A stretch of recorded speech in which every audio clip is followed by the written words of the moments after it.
Hoje é dia 1 de novembro do ano 2018. Estamos caminhando para o fim deste ano. Mas é uma quinta-feira. Estamos perto de 18 horas. É hora que nós celebramos sempre saúde, através das ondas milagrosas da Rádio Mundial. Eu sou o Dr. Rui Mercúrio. Boa noite. Dor é sofrimento, desencanto, aflição, doença, incapacidade. E este é meu dia a dia. É com isso que eu lido todo o tempo, né? O meu consultório, a minha clínica, é um desfile de doentes crônicos com transtornos musculoesqueléticos, né? E os transtornos musculoesqueléticos que decorrem de músculos, tendões, ossos, articulações, vasos, nervos, eles causam dor. Eles, como acento principal do sintoma é a dor. E a dor faz o paciente incapaz de atividades físicas. Ele vai se restringindo, ele vai se limitando no seu desempenho físico, entendeu? E vai criando com o tempo uma dependência física, que começa com bengala, ou muletas, ou andador, e às vezes termina em cadeira de rodas, né? Quando não, precisa ainda do apoio de outras pessoas, né? Então, esses pacientes crônicos, eles têm como fatores complicadores, né, a insuficiência muscular, eventualmente a obesidade e também a própria depressão, né? Na medida que você vai perdendo a sua independência física, isso por si só é um grave fator que leva os pacientes à depressão. E a depressão é uma doença mental muito grave, entendeu? Mas, vejam vocês, repito sempre aqui também que os transtornos musculoesqueléticos podem acontecer em qualquer localização do corpo humano, qualquer geografia. Dor de cabeça, dor no pescoço, dor na nuca, dor na região dos ombros ou dos braços, dor na região das costas, dor lombar, dor ciática, dor nos quadris, peso, cansaço ou queimação nas pernas, dor nos joelhos, dor nos tornozelos ou nos pés. E essas dores variam de intensidade e variam de sua localização. Elas mudam de intensidade, elas não têm um patamar horizontal de intensidade, não, elas têm altos e baixos, né? Além do que, elas mudam de localização. Muitas vezes, a dor acontece num território que nada tem a ver com o problema, entende? Muitas vezes eu atendo uma queixa de dor nas pernas, na altura dos joelhos, e não tem nada a ver com o joelho, entende? É uma dor ciática, ela vem de cima e se irradia para o joelho ou para a panturrilha, entende?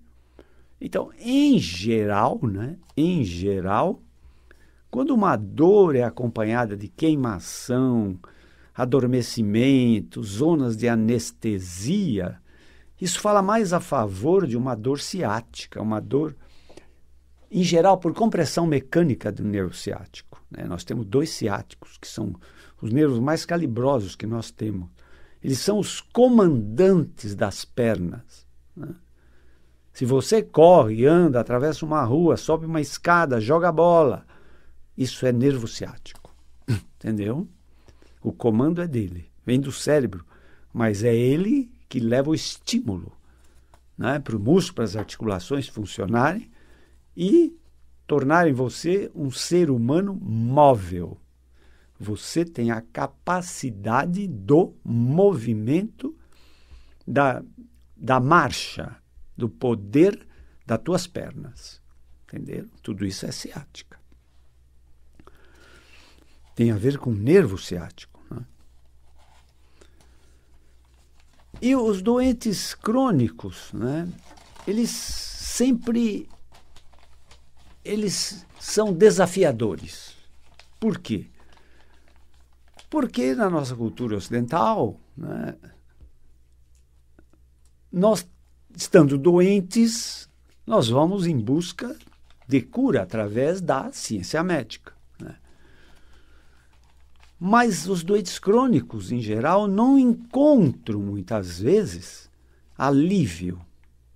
Eu já não diria nem cura, mas não encontram, às vezes, nem alívio dos seus males através da ciência médica. Porque todos eles já estão mais que familiarizados com analgésicos, anti-inflamatórios ou relaxantes musculares, até com opiáceos, com remédios muito fortes, analgésicos, que causam até dependência, né, como os morfínicos, né? E, às vezes, eles acabam tomando indutores do sono, calmantes, ansiolíticos, né? Então, é um coquetel absurdo, né? Coquetel absurdo que eles fazem uso na aflição, né, de busca de alívio ou de interromper uma incapacidade que está numa rota de progressão. Isso eu sempre pergunto para o meu paciente que me procura. Você acha que o teu problema ele está evoluindo para mais pior, ou até que ele está dando uma melhorada, mesmo que pequena? Ou você acha que ele está numa horizontalidade, ele está estável naquele nível, entendeu? Para mim, essa resposta é muito importante, entendeu? Então, nas palestras anteriores, eu fiz vocês entenderem que, a grosso modo, nós temos dois eus, né? Nós temos dois eus. Eu tenho um eu material, quando eu digo eu, é eu e você, né? Nós temos um eu chamado material, ou um eu chamado físico, né? Mas nós temos um eu não material, não físico, né? Então aqui nós temos dois reinos. Um reino da visibilidade, ou seja, que os nossos olhos veem, né? Que é o nosso reino físico, né? E nós temos um reino da invisibilidade, que os nossos olhos não veem, entende?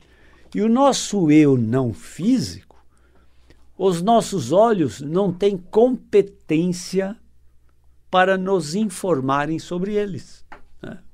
Eu vou dar os exemplos, né?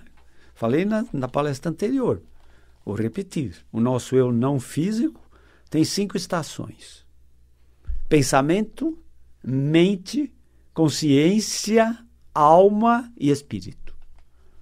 Esse é o nosso eu não físico. Entenderam? A ciência médica é para o nosso eu físico. Mas para o nosso eu não físico, ela nos oferece uma especialidade chamada psiquiatria para os distúrbios do pensamento, que ela chama de mente. Então ela fala, você tem um transtorno mental, isso é competência da psiquiatria, né? Mas a ciência médica, meus caros, é uma ciência de possibilidades, não de certeza. E a psiquiatria é uma ciência de muito poucas possibilidades e quase nenhuma certeza. Por quê? Por quê? Porque o nosso eu não físico é muito difícil da compreensão. E a nossa cultura, a nossa formação, a nossa busca de conhecimento é sempre na trilha do raciocínio científico. Entenderam? E vocês acham que o raciocínio científico vai explicar o invisível? Não. O raciocínio científico é muito claro. Ele obedece ao princípio do ver para crer. Entendeu? E no reino da invisibilidade é o inverso. Entendeu? O reino espiritual prega que o raciocínio espiritual é o crer para ver. Entenderam? Ora, entende? É por isso que se formam os ateus, né? O que é um ateu na sua essência? É um indivíduo que tem a sua mente firmemente focada. Eu só creio no que eu vejo. Entendeu? Eu só creio no que eu ouço. Eu só creio no que eu posso sentir o gosto ou o cheiro. Eu só creio naquilo que eu posso tocar. Ah, eu não vejo, eu não ouço, não sinto gosto nem cheiro, nem posso tocar? Não existe. Isso não existe. Mas eu posso garantir a você que o reino da visibilidade, da realidade física e visível, é muito estreito, muito pequeno, em relação ao reino do que é invisível. E que desse universo, o nosso conhecimento dito científico é minúsculo, perto dos outros conhecimentos, entende? E perto do conhecimento do invisível. E a ciência não tem muito como nos informar a respeito da invisibilidade. Então, embora tudo foi nomeado, né? Pelo menos houve uma nomeação do nosso eu não visível, né? Então, deram o nome de pensamento. Para a ciência médica, pensamento é igualmente. Não, é diferente. Pensamento é bem cerebral. Mente é extracerebral. A mente é uma dimensão superior do pensamento. Então, nós temos já duas palavras, pensamento e mente. É fácil definir o que é o pensamento? E a mente, então? É fácil definir o que é a mente? Vocês veem a própria definição, a palavra existe, mas vai defini-la. Procurem no Google. Procurem na interpretação, no dicionário. O que é pensamento? O que é mente? Entenderam? Depois, então, a definição é mais difícil ainda. A terceira dimensão se chama consciência. Você sabe o que é consciência? Procura no dicionário, vai no Google. Entenderam? Na enciclopédia. Continua sendo difícil. Entendeu? E a quarta dimensão? Fica mais difícil ainda. Ela se chama alma. Todo mundo usa essa palavra, né? Todo mundo usa essa palavra. Entende? Mas é fácil definir o que é alma, né? Então, muitas vezes nós buscamos, se o raciocínio científico não explica, nós buscamos raciocínio religioso. E o raciocínio religioso, às vezes, ele é muito lógico, ele é muito claro, mas, em geral, o raciocínio religioso, ele tromba com o raciocínio científico. Entenderam? Entenderam? Embora a religião aceite a ciência pura, na acepção da palavra, não aceita a religião. Entenderam? Porque a ciência é eminentemente materialista. Porque a construção científica é materialista. É o ver para crer, precisa provar, precisa enxergar, precisa medir o fenômeno para a ciência falar, não, o fenômeno existe, a coisa existe, entenderam? Então, consciência não é fácil de entender, mas vejam vocês o que eu vou dizer. Existe uma ciência nova, eu diria nova, porque ela tem um pouco mais de 100 anos. Ela se chama física quântica. E para a física quântica, veja você, é uma ciência, hein? É uma ciência. Mas ela rompeu com o establishment científico. E ela tem uns princípios que trombam com os princípios tradicionais científicos. Entenderam? Entenderam? Eu vou só dar um exemplo bem simplesinho. Para quem conhece a estrutura da matéria, sabe que existe uma unidade da matéria chamada átomo. Quem deu esse nome ao átomo? Né? Deu esse nome porque achava que essa era a menor partícula da matéria que não podia ser dividida. Entenderam? Mas hoje nós sabemos que o átomo, basicamente, ele tem 3 elementos, né? Os prótons, os nêutrons, que formam o núcleo do átomo, e tem os elétrons que orbitam em torno do núcleo, ao modo do sistema solar, do Sol e dos planetas e satélites que orbitam em torno do Sol. É um modelo do microcosmos e o Sol é o modelo do macrocosmos, mas são muito semelhantes, muito semelhantes. Mas tem um detalhe: os elétrons, vejam vocês, que orbitam em torno do núcleo, eles podem ganhar ou perder energia. E, vejam vocês o que acontece. Quando eles mudam de órbita, ou eles ganham ou perdem, mas eles não percorrem o caminho intermediário. Não, eles desaparecem numa órbita para aparecer em outra. Isso não tem lógica científica. Como? Onde eles foram parar? Entenderam? Isso é física quântica, entendeu? Isso que eu falei se chama em física quântica salto quântico, entenderam? Então não tem lógica. E a física quântica diz assim, que a consciência, ela participa, é uma coparticipante da sua realidade. Leia-se, da realidade universal, da realidade do mundo físico e material, da sua realidade. Eu diria que a sua consciência participa da realidade do seu próprio destino, da sua própria vida. Ou seja, você tem um poder incrível dentro de você chamado consciência, reconhecido por uma ciência chamada física quântica, que tem o poder de criar graça. Por exemplo, saúde. Mas também tem o mesmo poder de criar desgraça. Por exemplo, doença. É por isso que eu sempre digo que você é muito co-criador de muitas de suas doenças. Então, o corpo físico é um mero obedecedor das ordens emanadas do nosso eu não físico. Entendeu?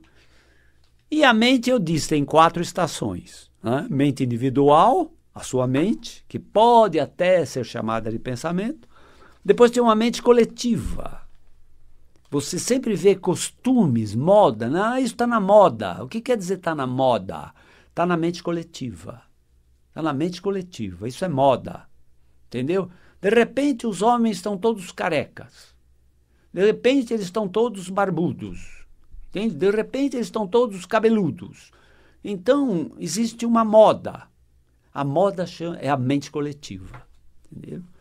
Depois tem uma mente chamada universal. É uma mente só, para todas as mentes. É onde mora o que se chama telepatia. Entendeu? Então, as mentes têm o poder de se comunicar. Entende? E eu diria mais. O pensamento morre, a mente não. O pensamento tem prazo de validade, como o corpo físico. A mente não. É por isso que, em mediunidade, consegue comunicar a comunicação com seres que já morreram, entendeu? Porque eles morreram, mas a sua mente não morreu, entende? Então, eu digo sempre, é uma mente que nunca nasceu, por isso nunca vai morrer, entende? A mente universal é uma mente única. E ela pode ser vista até nos seres chamados inferiores, no reino animal, né? No reino animal. Os seres animais também têm o poder de se comunicar. Eles têm o poder da telepatia, talvez até um acento mais forte do que em próprio nós humanos. Entendeu? Depois a consciência tem 3 estações importantíssimas. Um se chama consciente, que é o que nós observamos na nossa vida do dia a dia. É quando estamos em vigília, ou, mais simplesmente chamado, acordados. Então, o consciente funciona quando estamos acordados. E nós temos um inconsciente, chamado também subconsciente. Mas não é porque ele é sub que ele é menos importante, não. É melhor chamá-lo de inconsciente. Mas o inconsciente, teu, meu, nosso, ele recebe só informações vindas do consciente. Entendeu? Ele não observa a realidade exterior, não. O que o consciente observa, ele passa para o inconsciente, que funciona igual um gravador. Ele grava tudo. E se o consciente funciona em vigília, acordado, O inconsciente já funciona 24 horas por dia. Ele é a sede onde acontecem os seus sonhos. E os seus sonhos acontecem quando você está dormindo, porque o inconsciente está trabalhando. Entendeu? Outra coisa que eu repito aqui, não queira interpretar o sonho com uma única interpretação. Não, já falei, vou repetir. É importante você saber disso. Entendeu? Tudo isso tem a ver com cura, com doenças, com saúde. Tudo isso que eu estou falando. É importantíssimo. Entendeu? O corpo é uma consequência. Entende? A causa é sempre o seu eu não físico. Entendeu? Então, teu inconsciente, cuidado com o que você diz, com o que você observa, com o que você pensa, porque isso é passado para o teu inconsciente. E o teu inconsciente tem uma capacidade de gravar detalhes do teu consciente. E mais, a coisa mais importante, para o subconsciente, toda informação que ele recebe é verdade para ele. Ele não tem o poder de distinguir entre uma informação que chega para ele de um modo e a informação que chega de outro modo. Entenderam? Então, cuidado com você, que você fica repetindo. Eu não consigo. Não, essa doença minha é incurável. Não tem jeito. Entendeu? Eu sei que não tem jeito. Você está informando ao seu subconsciente que está gravando essa tua repetição de desgraça. Ora, se eu posso enviar para o meu inconsciente mensagens de graça, por que eu vou enviar mensagens de desgraça? Entenderam? Você tem que mandar mensagens de graça, de exaltação, de alegria, de felicidade, que ele vai trabalhar junto com você nisso. É o poder da atração. Entenderam? É lá que mora a lei da atração. E depois nós temos a estação da superconsciência. A superconsciência é o sexto sentido. É o primeiro sentido espiritual. Entende? É também chamado intuição. Né? É o apelido que os americanos, os norte-americanos dizem. É o feeling. É o sentir. É a percepção. É a intuição. Né? Depois nós temos a alma. A alma é a intermediária entre consciência e espírito. Né? Eu diria que ela é um espírito. Ela é o representante de Deus dentro de você. Entenderam? Ela é a essência, a natureza, a substância de Deus. Ela é o tronco, o caule, o cerne, a raiz, a síntese, a totalidade de Deus. Está representando Deus dentro de você. Porque o Deus dentro de você se chama Espírito. Se chama Espírito. Em uma das minhas palestras, alguém levantou e disse: Dr. Rui Mercúrio, quem é Deus para você? Olha que pergunta. Quem é Deus para você? Entendeu?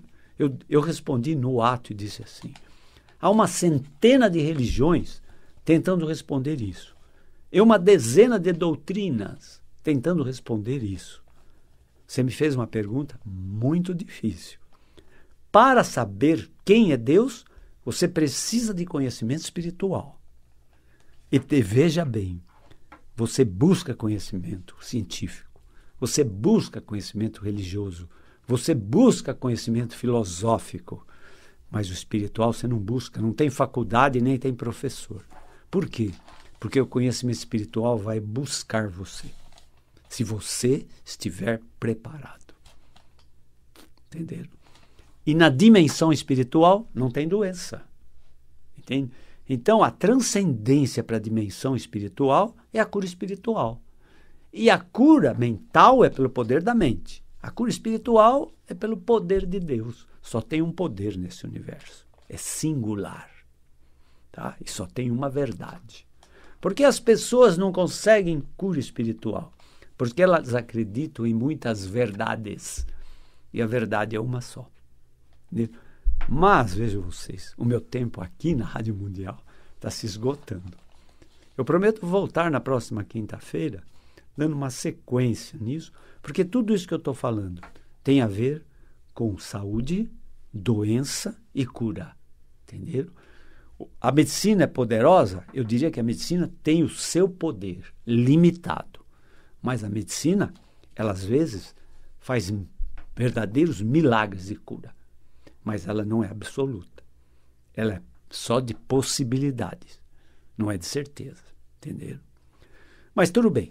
Se quiserem conhecer o meu trabalho como médico, eu tenho uma clínica na Avenida Pacaembu, em São Paulo, número 1024. Meu telefone é o 11, código 11, 3661-4243. Nós sempre estamos aqui para celebrar saúde, porque é a única forma que você tem para ser verdadeiramente feliz. Até a próxima. Obrigado.